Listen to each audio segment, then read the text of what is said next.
What's going on? This is Shopify Tutorials, and first and foremost, I want to thank you for taking the time to watch this particular video. And in this video, I'm going to discuss the top 3 reasons why I think Shopify stores fail. And I'm going to jump right into things. We're not going to waste any time. I'm going to jump right into things. The number one reason that it comes down to is to marketing. I think that a major problem with a lot of Shopify stores is poor marketing. And it's the reason why you'll have 2 stores, and one store will be successful and another store won't be successful. We have to look at it as like when you're dealing with Shopify dropshipping, we're running more of a marketing business than anything else because we don't exactly make any products. We're not like doing any type of product launches. We're not like doing any type of innovation as it relates to services or products. We're finding products that are hot or have the potential to be hot, and we're actually marketing it. We're doing Facebook ads, we're doing Instagram influencers, we're doing Google ads or whatever. But basically, we're running more of a marketing business, and that's the way I want you to look at it.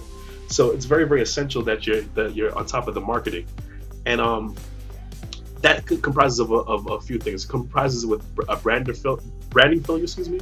It comprises of the way your store actually looks and feels, and it also deals with the ad copy. So basically, what you present in front of people. And the main solution that I really want to help you with this is I want you to just spend a week just studying successful stores, small and large. You can look at other Shopify store owners, and you can also look at a lot of the big dogs. Like when I say like the big dogs, I mean like the Amazons and the Walmarts. And there's certain things that they do. Like for instance, I'll give you an example. When you go to Amazon, what you'll see is when you actually go to purchase something, you'll see something that says frequently bought with. Like for instance, if you buy a hat, it will suggest that other customers just like you also buy gloves, or they also buy a scarf or a specific scarf that goes with that hat you bought. So that's an app that you can actually get in Shopify. So like if you're studying Amazon, which is probably quite it's the most successful e-commerce platform. So that's one thing to really take into account. If you go to other Shopify stores and you see certain apps, like for instance, if you go to another one of my videos, I list my top 10 favorite apps. And this is the apps that you see a lot of successful stores. You usually see the FOMO app, which is basically an app that notifies when a sale is being made to the customer. So it basically edifies your site. It provides a social proof. Another example is you'll see the live chat. When you actually have a live chat bar, it makes your site look like you're providing good customer service. And if there's ever an issue, someone's there to actually help the customer. So that plays all these stuff together play a very, very crucial role. When a customer comes to your page, they want to feel comfortable. So another example is when you go to a person's page, you might see a badge that says we accept PayPal, we accept PayPal, American Express, Visa, MasterCard, and we're protected by McAfee. So it just builds comfort. It builds it makes the prospective customer that comes to your store feel comfortable. And it's the same thing that goes for the ad copy. What I really want you to do is really study go on Facebook and look at different businesses and the way that they actually present their ad copy. And I don't say I'm not saying to actually copy it word for word or verbatim what another person is writing, but it definitely pays to just look at them, look at the setup, look at the mechanics, look at certain things that people do, because you start to see a certain pattern. And you see it through a lot of ads, certain things that people do to make their posts more viral and encourage more engagement. So I definitely want to encourage that. When it relates to marketing, the most important thing to do is to reverse engineer what you see that's working. If you reverse engineer what you see what's working, it'll make the process a lot easier. A lot of times you don't have to recreate or reinvent the wheel. It's not that it doesn't take that much innovation when it comes to the whole marketing aspect. It's really you look and see what's working, and basically model after that. And then as time progresses and you get more and more proficient in what you're doing, you could basically put your own spin on things. But definitely you want to make sure all those things are intact. You want to make sure that your ad copy is is engaging. You want to look to make sure your store is professional. You want to make sure that your branding is on point, that the message is coherent. And basically, you want to make sure that that the whole marketing message is on point. Reason number 2 why a lot of Shopify store owners fail is internet marketing right now is becoming more and more competitive, which makes customer retention more important than ever. As we're progressing, like, a lot of the larger businesses that never used to actually go online before, realizing how important, like, online advertisement is, and it's basically where all the eyeballs are. So as this becomes, like, more attractive to lots of other businesses, it becomes more competitive. So it's very, very important that you have this in the back of your mind, that the most important thing is to do is keep your existing customers happy. And they're the ones who are actually going to keep your business alive, because anything could happen. Like, anything can happen with Facebook, where, like, Facebook shuts you down for whatever reason, or you're not allowed to go on Instagram, or you're not allowed to promote your business in certain things. But when you actually build a list and build a database of customers that are comfortable with you, and, like, like the services that you provide, that can provide you basically, like, the business for a long time to come. So that's looking at things more long term. And that's one of the mistakes that I made. When I first started off, I just, like, focused on getting new customers, constantly getting new customers, and I didn't spend enough time actually cultivating the list, or cultivating my existing customers. So you definitely want to spend a lot of times with with the list, getting an email list, basically getting something like Conversio, which is an email database software that you can actually automatically has certain templates to actually follow up with your existing customers, which makes that process easier. And if you look at another video, I actually go deep into, like, to using Conversio, which is a very, very good app. It's a very, very good email database app, or an email marketing app, to basically, like, to fulfill that particular aspect of the business. What I'm starting to realize now is long shipping times really turn off customers. We're in the age now where, like, especially with Amazon Prime, and businesses like Walmart, like, they basically ship in 2 days. So, like, it basically is spoiling a lot of the customers. They, like, before, the standard was, like, it would take a week for a particular product to come, and, like, now, like, the customers want their stuff pretty much instant. So one of the big problems with AliExpress is that it's great to actually, like, it's great for sourcing or fulfilling products, but a lot of times the products that we actually want to fulfill, what happens is that it takes, like, 3 to 4 to 5 to 6 weeks to fulfill a particular product, which, like, with the customers that we have now that, like, are used to Amazon Prime, or used to getting things, like, in a very, very short amount of time, it pisses them off. So I'm really, like, within my business, I'm really looking to switch in, like, that tip, like, making stuff, more readily available to customers. So I'm shipping a lot. I'm shifting a lot of my stuff over to the print on demand model, because I like it, because one is, like, like, a lot of the print on demand services that I use, which for example, the one I use is called Printful, and they produce their stuff within the United States.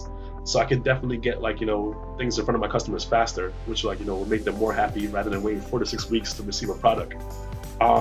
And what I really like about that is, like, I can really get on top of, I can really start selling things, like, for certain holidays. I can sell it, like, for a longer time span, where before I'd have to cut it off because, like, it wouldn't deliver to the customer in time.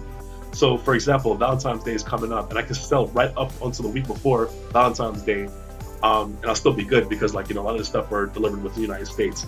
And when customers get their things quick, they're happy. Like, especially if it's a quality product and they get their stuff on time, that customer is going to be much more willing to, like, do business with you in the future. So as again, like, it's very, very important to be on top of the customer service.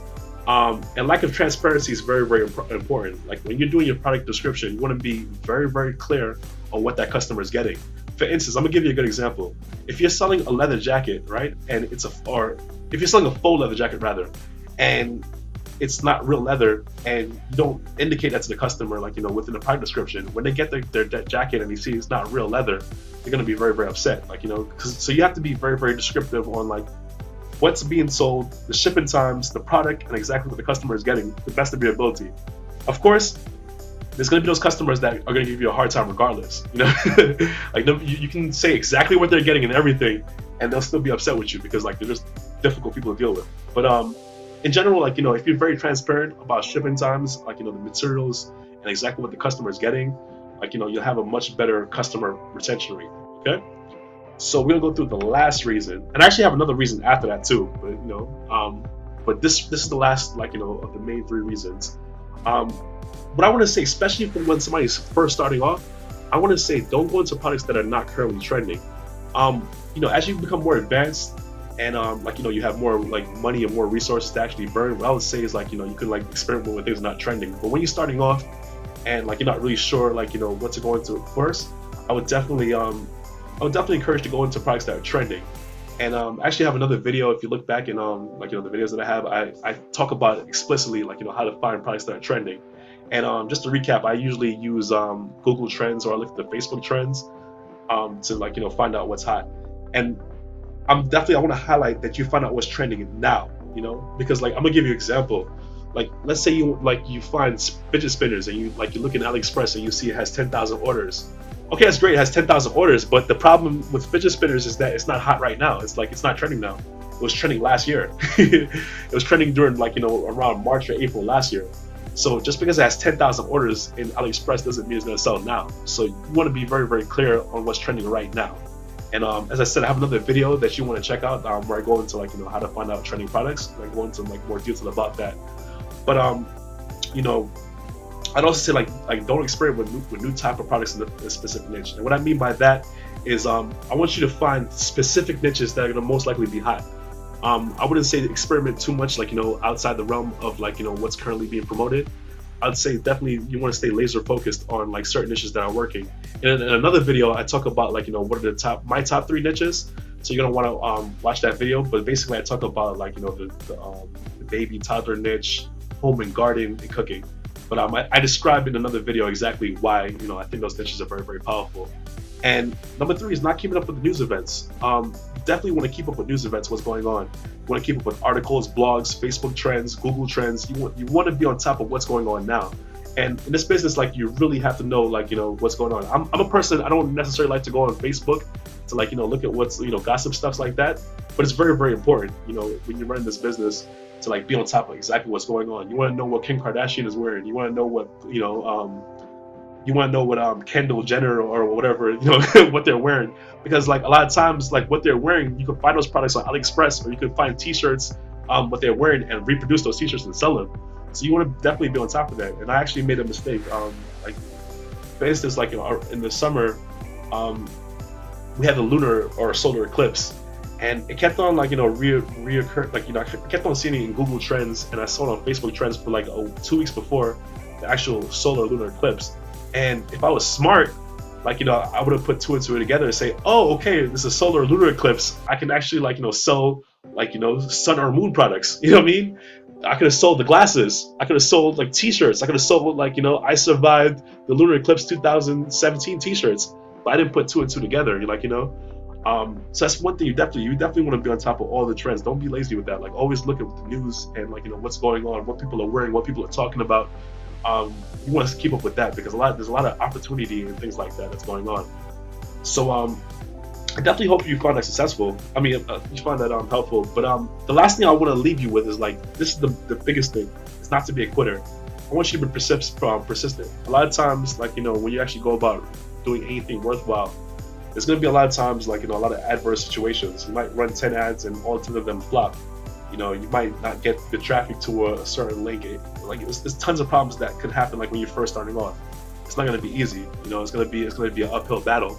But what I definitely want to encourage you to do is the only way you can really lose is by quitting. If you go into this, just know it's going to be hard. There's nothing worthwhile getting is ever going to be easy. And this is the main reason. Forget about those. If you don't get anything, I want to leave you with this. Just don't be a quitter. Grind it out. There's gonna be times where you're gonna be like, damn, do I really want to continue with this? Is it even worth it? I'm losing money on my ads or whatever. It's not doing what I thought it would do. But I definitely want to encourage you to keep on learning, keep on striving to get information. The fact that you're watching this video, it shows me that you're interested in progressing and learning new stuff. And it's just a different lifestyle. You went into a lifestyle where you say listen, I want to take control of my life. I don't want a boss or somebody on top of me telling me what to do. There's a vision for me. I might not be there right now, but there's a vision where if I actually I'm persistent, I do this over and over and over again. I spend time researching products. I spend time cultivating my ads. I spend time building an email list. I spend time building a customer relationship. That there's a chance for me to actually not to be in the 9-to-5 rat race, which I think is it's very, very powerful. I think it's a very, very powerful revolution in the way people are thinking, that people actually have the ability now with a laptop and they have the ability now to run a full-time business without someone on top of them telling them what to do. And just that you have that goal in your head, that you have that vision is very, very powerful. So you're doing the right thing by watching videos like this, and also other videos that show you how to progress in life and how to progress your business. So that's a very, very powerful step forward. So I definitely would encourage you to to definitely check out my other videos. I'm also gonna be I also put out a promise that if I actually reach the 100 subscriber threshold, I'm at about 55 subscribers now, but if I reach the 100 subscriber threshold, I'll be releasing a free Facebook ads course. So I'm definitely going to show you step by step of how I built a $500,000 business on Shopify, and my particular strategy. Like who I targeted, the whole strategy from step by step on how I actually did that. And I think it's going to be very, very, very, very useful. So basically the thing, all I have to do is once I reach the 100 subscriber threshold, I'll be releasing that video, and I'll make a video that I released it, and I think this will be very, very useful. So what I want to encourage you to do is smash down on that subscribe button, smash down on the like button. If you have any questions, leave me a comment, and I'll be more than happy to get back to you. I'm here to help you in your journey, and so definitely I want to encourage you to subscribe so I can put out this Facebook ads course for anyone who's interested. And once again, I want to thank you for watching Shopify tutorials, and until next time, all right? Peace.